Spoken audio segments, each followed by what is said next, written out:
Shalom, shalom, shalom. It's me again, Yael, with another excerpt from our book, 176 Nevers to Remember.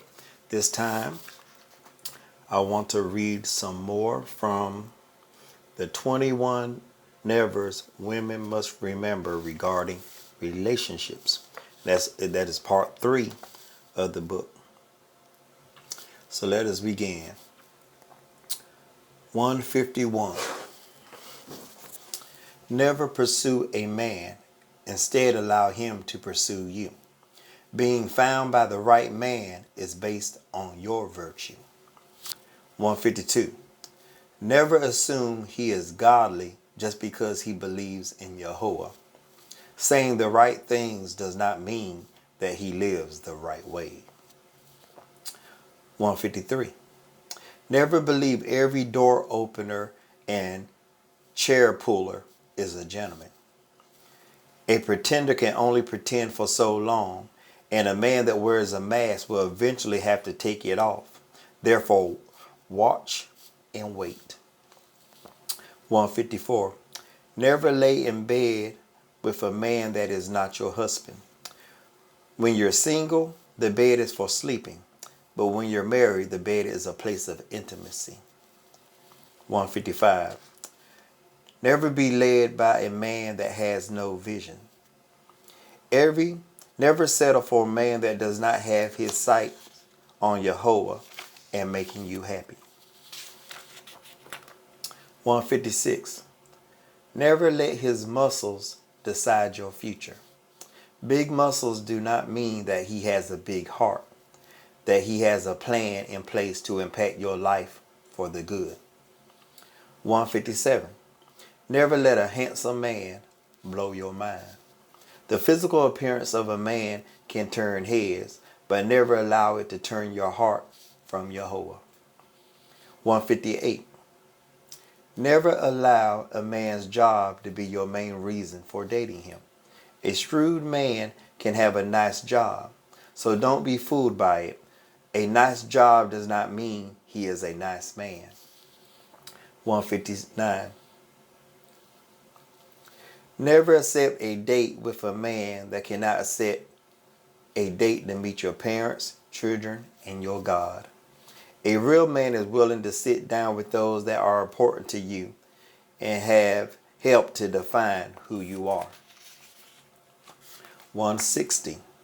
Never date a man that is not willing to include your children. A real man wants to spend time with your children even when you're not around. 161. Never allow that one mistake to become a life sentence. Sometimes we can be haunted by the ghost of a bad decision from the past, but never allow the dead body to dwell in your heart or in your house. 162. Never move in with a man until your last name matches his.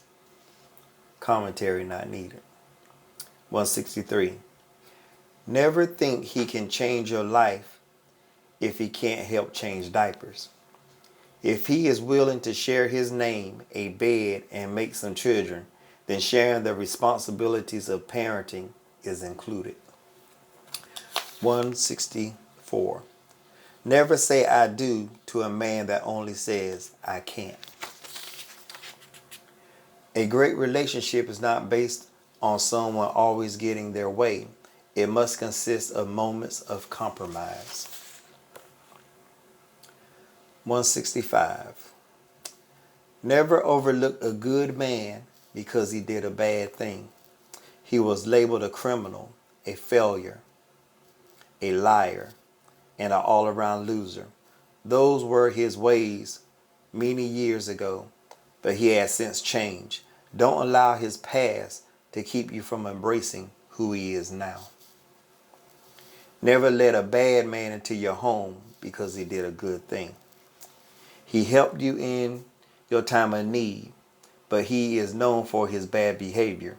So don't allow one act of kindness to persuade you to give him access to your home and to your heart. 167. Never think because you decided to keep the baby that you must keep the father as well. Countless marriages have been founded solely on the birth of a child. These relationships are generally absent of true friendship and love, and in the end, the child may suffer for it. You might not stay with the man, but do not deny the child the right to know their father in the process. 168.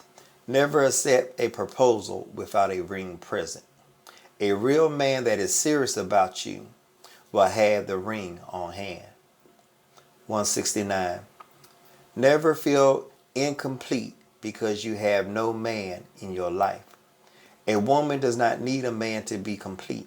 Remember, Jehovah said it is not good for man to be alone, for he needs help to do what Jehovah called him to do.